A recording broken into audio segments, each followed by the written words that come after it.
Hi guys, welcome back to our YouTube channel. So my name is Busa.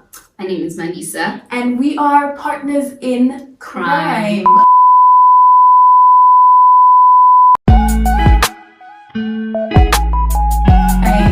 So today's topic, what is today's topic? Today's topic is a discussion on unequally yoked friendships. Yeah. Yes. I want to help anyone who doesn't know what it actually means to be in unequally yoked friendships or doesn't even know what the word yoke means. When you think about an yoke. We're not talking about yokes. In 2 Corinthians 6 verse 14, it says, "Be ye not unequally yoked together with unbelievers. For what fellowship hath righteousness with unrighteousness, and what communion hath light with darkness." Right? To be unequally yoked is to not share the same strengths in places that are of priority, if that makes sense. For example, if you're incompatible, you don't agree on certain things that are very important, and you just don't share the same beliefs, that is being unequally yoked. And being unequally yoked can result in one person having to drag the other to do things that are mandatory tasks, and then the other person lagging, and that can just result in a lot of disagreements. So and I think like unequally yokedness, just like you explained, like think of it so a yoke is like the thing that you put on cows, oxen. You put on oxen if you're sending them out like into the garden to like the garden. It's like oxen into the garden, so sending the oxen into the field to plow. Now, when you get the oxen, you get oxen that are of the same strength. If you take 2 oxen that are of different strength, you're probably going to end up with your oxen just going in circles, because one can carry the weight and the other one cannot. So they will just keep going in circles with the one that can carry the weight doing a lot more work. So what essentially, now bringing it back to friendships, what it means is being in an unequally yoked friendship is being in a friendship that, to put it loosely, is like one-sided. In a friendship where you are consistently having to drag this person to do mundane things, to do things that matter, to do things that are of value, that are that just should be common knowledge. You know what I mean? But not only just that. In unequally yoked friendships, it's when there is a certain influence that impedes on the other one's beliefs. For example, if I drink alcohol and I know that she doesn't, but because we're friends, I'll constantly try and invite her over to places where she wouldn't generally be because of her beliefs and her moral structure. So that's an unequally yoked friendship. That's an example of one. And being in a friendship like that then also causes stagnation, where you're essentially in the same position. Like, I want to grow with Christ, but like in the example, like if I keep going to places that are not helping me spiritually, that are not building me spiritually, because I'm in an unequally yoked friendship, I end up being in the same place. Like I said, they just keep going in circles, they never go forward, so no work gets done, no purpose is achieved, no kingdom movement is happening. Because God won't just say that we should be unequally yoked just because it sounds. He won't just say we should be equally yoked just because it sounds nice, right? The reason God says that is because in order for us to be one body, which is what He requires of Christ believers, we should be one body. We should all be equally yoked, have one mindset and one purpose. In the sense that if Musa says she would rather have breakfast and not dinner, and I know I can't stomach breakfast, I can only have dinner, does that mean we won't eat? That's a very basic example of it, right?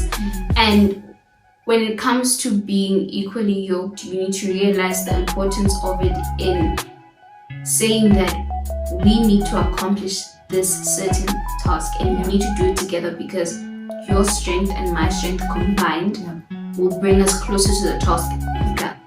Whereas if you don't even intend to go there, it's a different story. And that's what the unequally yoked part comes in, the mindset, rather than more than the strengths. It talks about the mindset, the belief system, everything that you're essentially building yourself to walk towards. Is it a different direction than where I intend on going?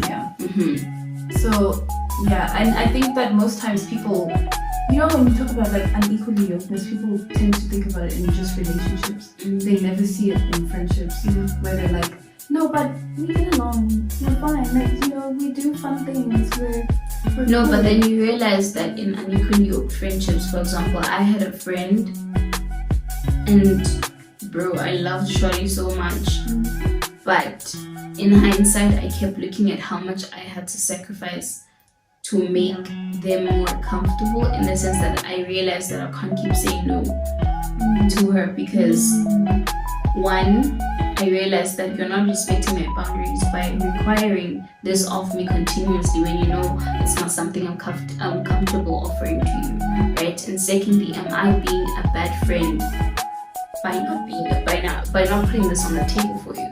You realize? So then I realized how much I was having to compromise for myself, and that friendship ended. It wasn't nice. And it was very much God, because I wouldn't have ended it. Loved Shorty to bits and pieces. Girl, be like then ain't no switching up. Like for real, like true story. And it comes to a point where you realize what's more important, your comfortability or the kingdom mindset, which says purpose is at hand. We need to focus on that and work towards meeting that. And I think people right now, like, you're looking at us and you see us as being equally yoked, and you think we just got here. There is so, I don't want to say so much, but there is so much that comes with it.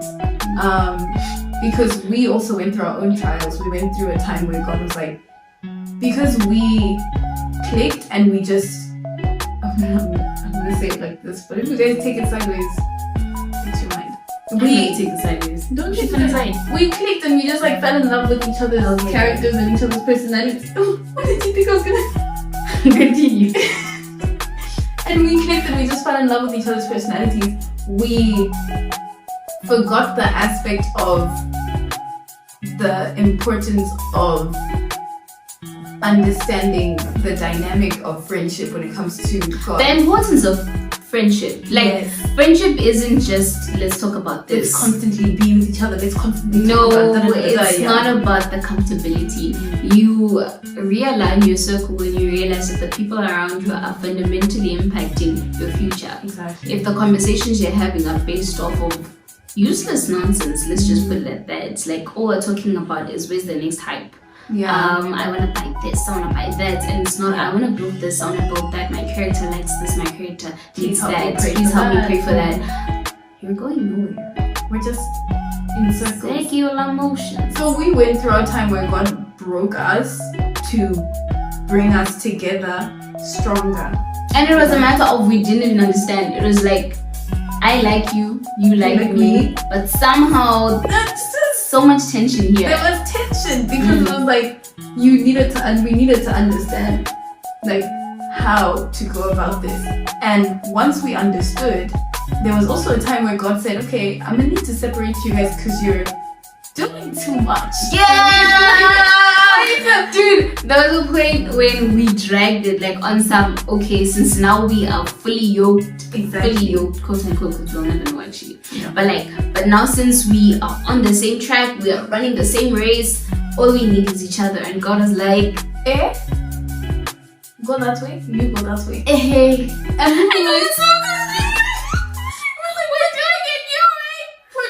we're praying together, we're fasting together, we literally meet up and we talk about you. Like, what do you mean? We were so confused. And in our separate corners, God is like, she has become your crutch. Do you talk to me first or do you talk to her first? And I was like, And we were like, but I thought that's what you. that's what you Because you imparted your spirit in. So and he's like, no, I am a jealous God. If you are taking what I want to give to you from other sources, then that's an idol. yeah. I'm taking that away. The one thing was like we didn't want to become idols in each other's We didn't lives. realize it was very unintentional, right?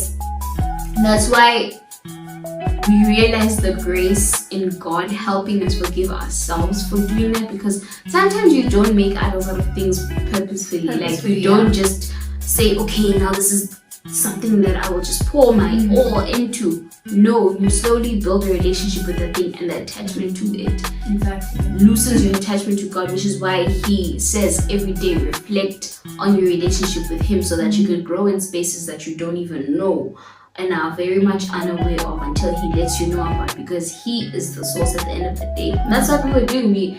I believe that she had her secret and prayer time. I had my secret place and my prayer time with God. So when we came together, it was point to me, I point to you, point to me, I point to you. And then when we went to God, our cups were full of what? Each other. Exactly. And he was just like, where do I fit in? Where's my? Yes, you're talking about me, but that's just your common ground. Exactly. Where is me? I'm not actually there. And then we had to separate. Which was difficult. Especially for me. Not so much, it was difficult for you. Listen, let me explain. Okay. I am not very good at making friends. Right? So when I was separated, I was